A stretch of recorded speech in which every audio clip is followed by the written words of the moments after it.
Welcome back, everyone, to Season 1, Episode 2. I'm Michelle. I'm Peyton.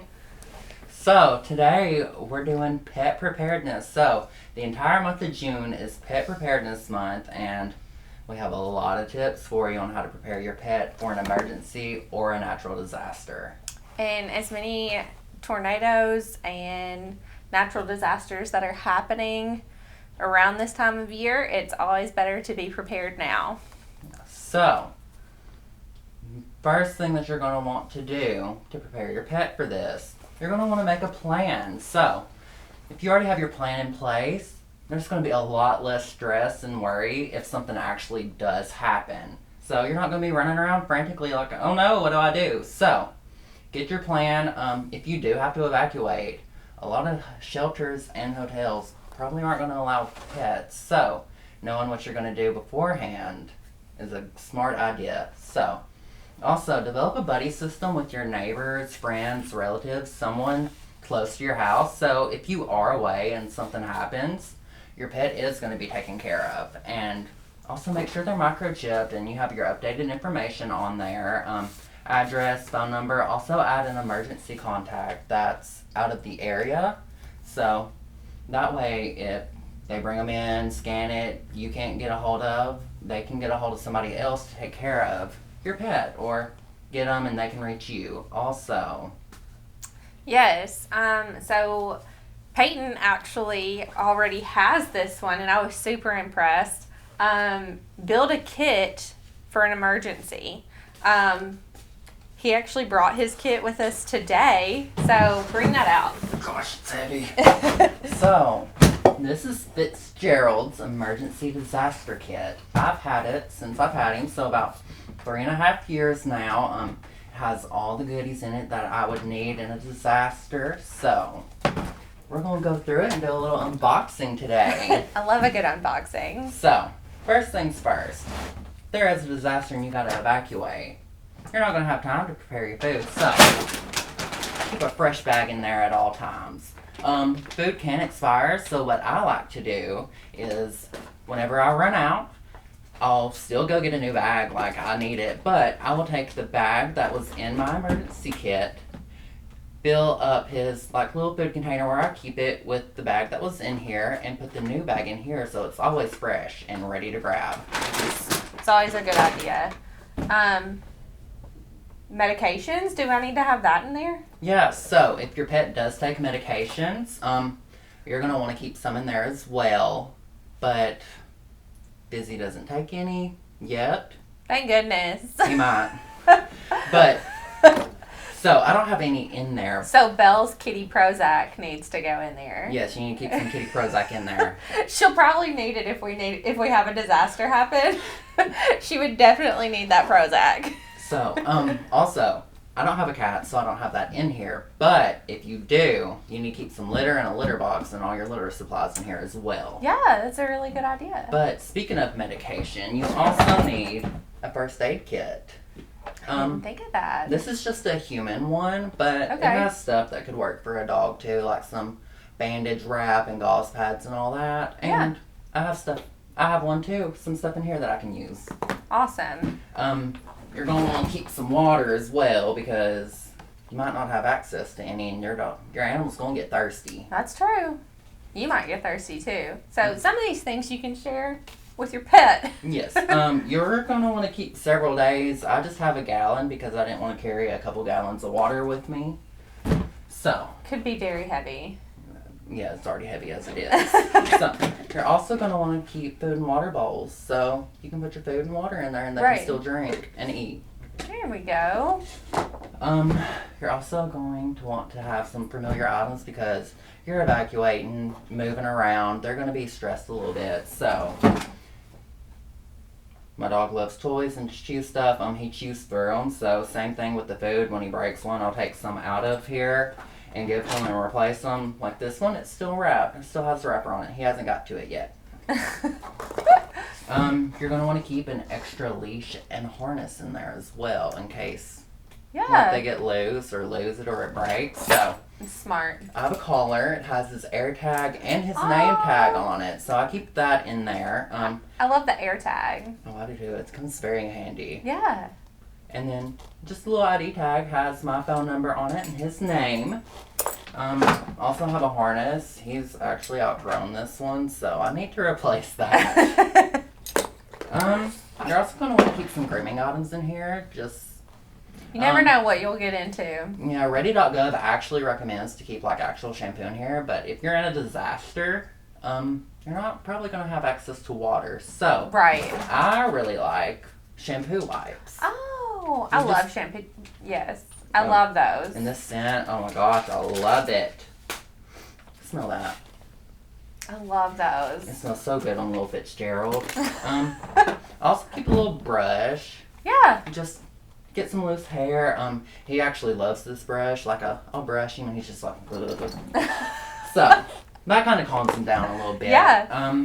You're also going to want to keep some sanitary items as well, like some paper towels, sanitizer spray. I just have some Lysol, and then I also have little doggy waste bags as well to pick up anything that he might leave behind. Yeah, more people need to carry those. I feel like when we go to the park, you find that stuff everywhere. Yeah, unfortunately. And then, you want to have a picture of you and your pet. Those are usually on my phone, but I keep one of these by my dog's bed, and he just kind of looks at it while he sleeps or whenever he wants. So he has a picture of his handsome dad. I love that. Is that hand drawn? It is. It's really It's good. actually a gift. So sweet. I keep a copy in here and a copy by his bed. Oh, I love that. So he'll always have it no matter where we are. That's perfect. Yeah. That's a lot of stuff. It is. So, you're also going to keep your pet's vaccination and vet records. Yeah. You could keep them in here. You're just going to want to make sure it's in a water-safe, watertight container. Right. But I just keep a PDF version on my phone because it's a lot easier. That's smart.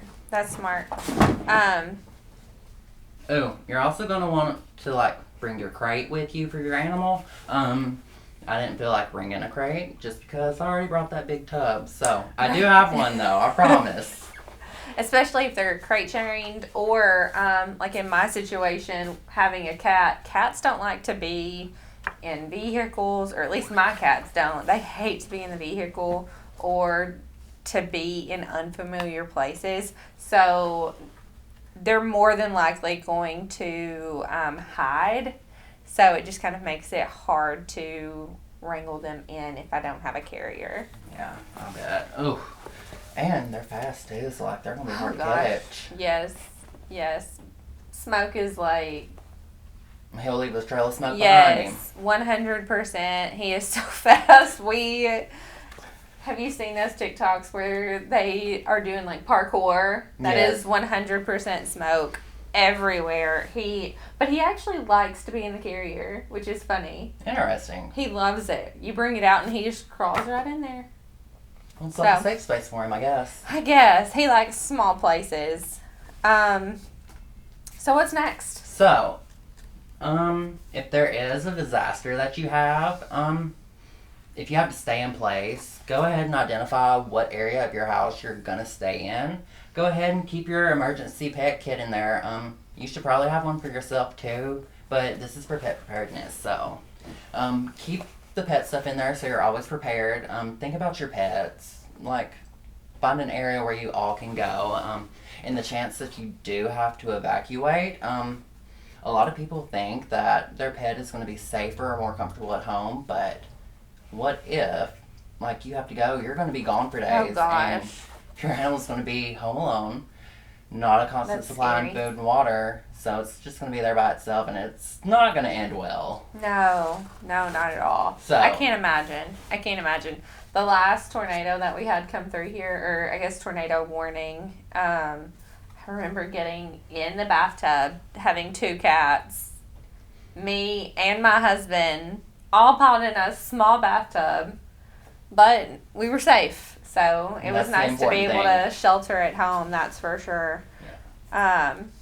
I'm really glad that we're putting this out there for people because I think that a lot of times when we try to shelter in place, we forget that our pets need to be in there with us. And so while we're taking shelter, our pets are just running around the house.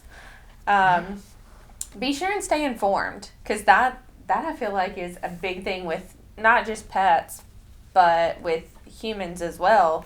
We've got to stay informed when those storms are coming, because they come out of nowhere, and a tornado could be on top of us before we know it. Just because it looks calm outside doesn't mean that there's not a tornado. The calm before the storm, people. Calm before the storm. I was literally about to say that. Same brain. But make sure that you, if you know a storm's coming, have it on your TV. Be sure and have your apps up to date. Have those open. And make sure you have your alerts on. I'm the world's worst. I tend to turn my alerts off. So I'm the world's worst when it comes to staying informed during those. Make sure that you have a weather app on your phone. Favorite some locations that you're constantly at, specifically your home location, have notifications on. So if there is an alert for your area, you're going to get a notification on it. Wireless emergency alerts that you get on your cell phone, those are pushed by the state or National Weather Service. Their local office, they'll send those out. The same ones that send all the Amber Alerts that we get 24/7. So have those on as well, because sometimes there is severe weather alert, surprisingly. Yes, stay informed for sure. Anything else that we can tell our viewers today? Anything you got? Yes. Don't ever leave your pet outside in a storm. If they're anything like some of the dogs that my family has, they're going to be mortified. Oh, God. Because little Sadie, bless her heart, I think if she senses a storm coming, she's sheltering in the house, she will bust up in the bathroom and just lay there. She does not like a storm. Oh, I don't blame her at all. I hate a storm. I'm so terrified. I've gotten better now that I'm older, but I do not love a storm at all. All the thunder, the lightning, the power outages. Oh, I just get so anxious. Yeah, and as we learned last week, it's not safe to be outside in lightning anyway. That is true. So, with all that information, just make your pet prepared kit. Be ready for any disaster with you and your pet. Always be sure to think about them as well, because they're part of the family too. Yes, and thank you, Peyton, for bringing all of your pet preparedness kit with you. It really helps to visualize everything, and we will be back next week. 2 weeks. We'll be gone next week. Yes, convention. We have convention next week, so I will be out of town learning some new things to bring back to Northwest Tennessee. So Peyton's going to have us a very, very good video to come up. Stay tuned.